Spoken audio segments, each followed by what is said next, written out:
परळीतील महादेव मुंडे खून प्रकरणात वाल्मिक कराड याचा मुलगा श्री कराड याचा देखील सहभाग असल्याचा गंभीर आरोप विजयसिंग बांगर यांनी केलाय।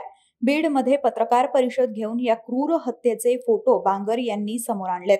महादेव मुंडे यांच्या अंगावर 15 ते 16 खोलवर जखमा आहेत। यातून अमानुष मारहाण झाल्याचं उघड झालंय। वाल्मिक कराडचा मुलगा श्री कराड आणि त्याच्या साथीदारानं आधी रेकी केली आणि त्यानंतर महादेव मुंडेंना मारहाण करत संपवण्यात आलं। विजयसिंग बांगर हे वाल्मिक कराडचे एकेकाळचे सहकारी होते, मात्र आता त्यांनीच महादेव मुंडे प्रकरणातील धक्कादायक फोटो माध्यमांसमोर आणलेत। नेमकं बांगर काय म्हणालेत तुम्हीच पहा।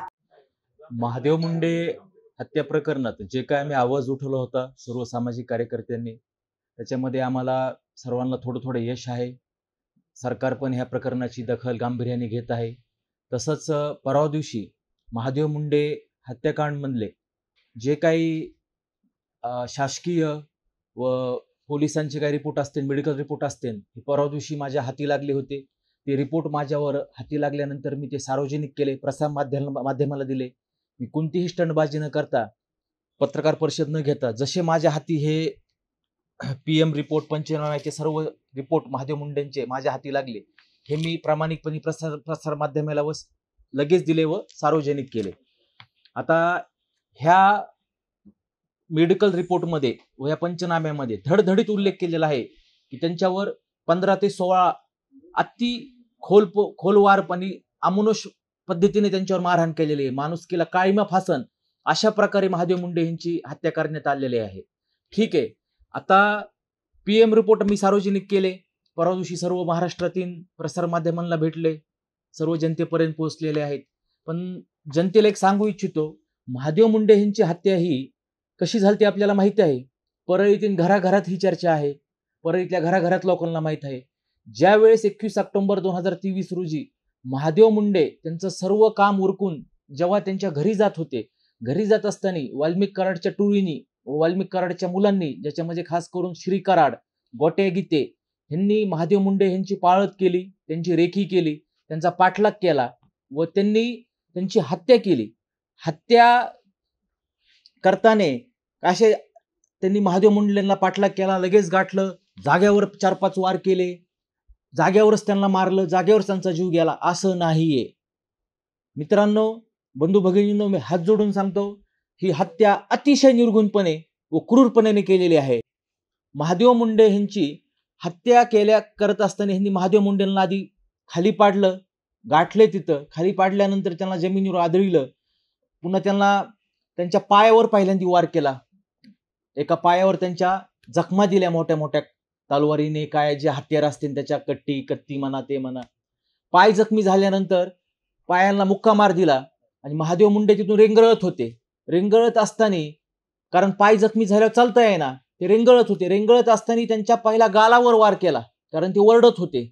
मग वरडणं, त्यांचा आवाज बंद व्हायना म्हणून त्या आरोपींनी त्यांच्या नरड्यावर वार केला। त्यांच्या नरड्यावर वार केल्यावर त्यांची श्वासनलिका, जे अन्ननलिका असते गळ्यामधून जाणाऱ्या वगैरे श्वासनलिका, ह्या तुटल्या।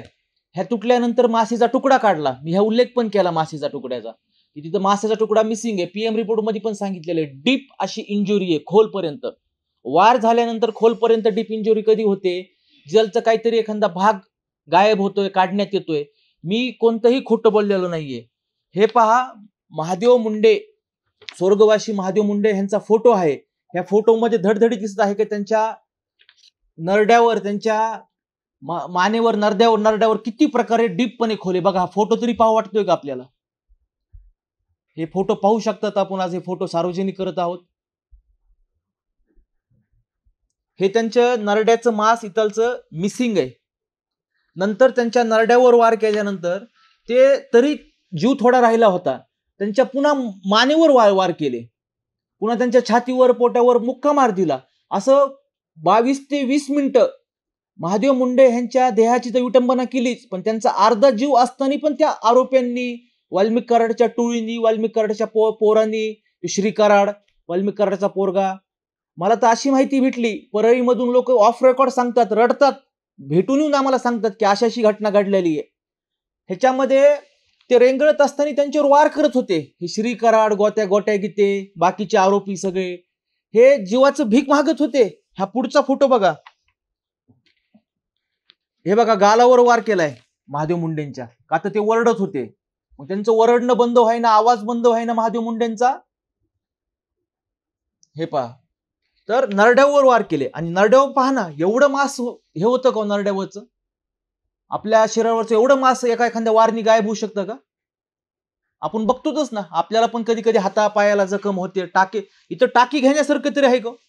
समजा त्यांचा जीव वाचला असता तर टाकी तरी घेऊ शकले असते का? म्हणजे किती अमानुष पद्धतीने, किती बेकार पद्धतीने ही 20 महिन्यापूर्वी महादेव मुंडेंची हत्या केली.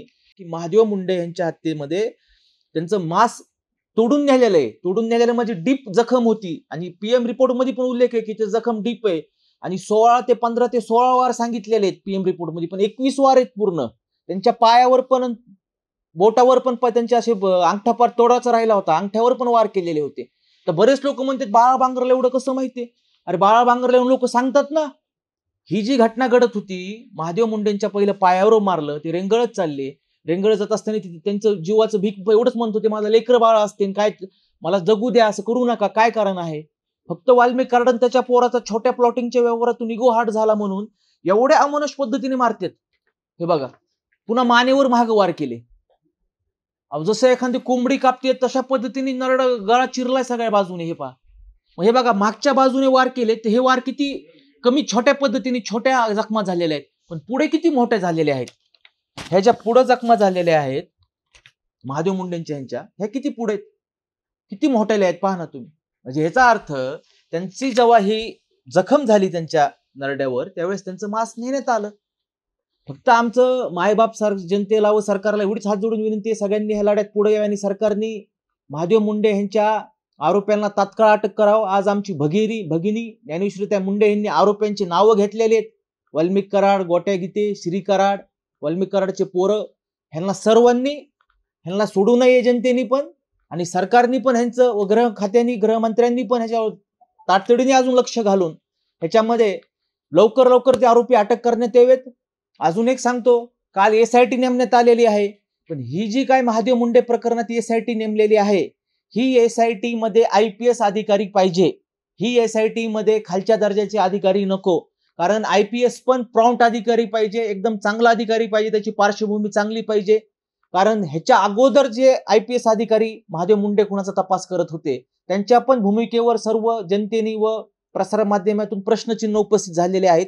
ते इथून बदली करून गेले असतील, पण त्यांनी पण मागच्या 6 महिन्यात कोणताही तपास केला नव्हता. त्यांचे आणि कुणाचे कसे संबंध होते, वाल्मिक कराडचे आणि त्या अधिकाऱ्याचे काय संबंध होते, मला जास्त आता बोलायला लावू नका, वेळ आल्यावर मी नक्कीच बोलन. पण एवढं नक्की सांगन की महादेव मुंडे यांच्या, हे बघा, त्यांची तिथं तहसील ग्राउंड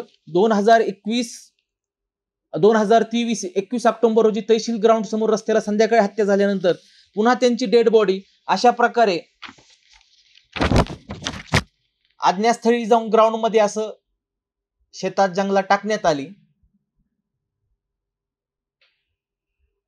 आणि दुःख ह्या गोष्टीचं वाटतंय हो, की ही हत्या झाली महादेव मुंडेच्या एवढ्या आमुष प्रकरणी. अहो, हे तत्कालीन परळी पोलिस हे पण कदाचित ह्यामध्ये सहभागी असतील, 100% सांगतो. कारण ही जी हत्या झाली ना महादेव मुंडेंची, ही हत्या घडत असताना कितीतरी लोकांनी दुरून पाहिलंय आणि पोलिस त्यांना हटवीत होते, चला निघा इथून, काय काम आहेत. म्हणजे वाल्मिक कराडचे पण काय निकटवर्य पोलीस माहित आहेत ना, त्यांचे पण पुढच्या पत्रकार परिषदेत नाव घेतो, परळीचे, बीड जिल्ह्यातले वगैरे. पण पुन्हा एकदा विनंती आहे बाबा, एवढ्या अमानुष पद्धतीने हत्या झालेली आहे. आपण फोटो पाहिलेले आहेत, हे फोटो आज सार्वजनिक करणार आहोत आम्ही. पण हात जोडून पुन्हा विनंती आहे की त्यांच्या कुटुंबाला न्याय भेटावा आणि रस्त्यावर सगळ्यांनी उतरावा. आज जर महादेव मुंडे कुटुंबाला न्याय नाही भेटला तर नक्की बीड जिल्ह्यामध्ये अराजकता उफळणार आहे, अराजकता घराघरामध्ये जाणार आहे, लोकशाही राहणार नाही, एवढं सांगतो. आणि ही जी वाल्यावादी विचारसरणी आहे ती मनुष्यांना, बीड जिल्ह्यातल्या सार्वजनिक लोकांना जगू देणार नाही जर आपण ह्या महादेव मुंडे म्हणजे आरोपींना जर तात्काळ अटक केली नाही तर. आणि 25 तारखेचा पण रस्ता रोको जे महादेव मुंडे कुटुंबांनी, त्यांच्या नातेवाईकांनी, त्यांच्या गावकऱ्यांनी, त्यांच्या ज्ञानेश्वरीताईचं सासर माहेर यांनी सर्वांनी मिळून परळी तालुक्यात लोकांनी निवेदन दिलं. 25 तारखेचा रस्ता रोको परळी येथे होणार आहे, त्यासाठी पण आपल्यांनी सहभागी व्हावे एवढी विनंती करतो.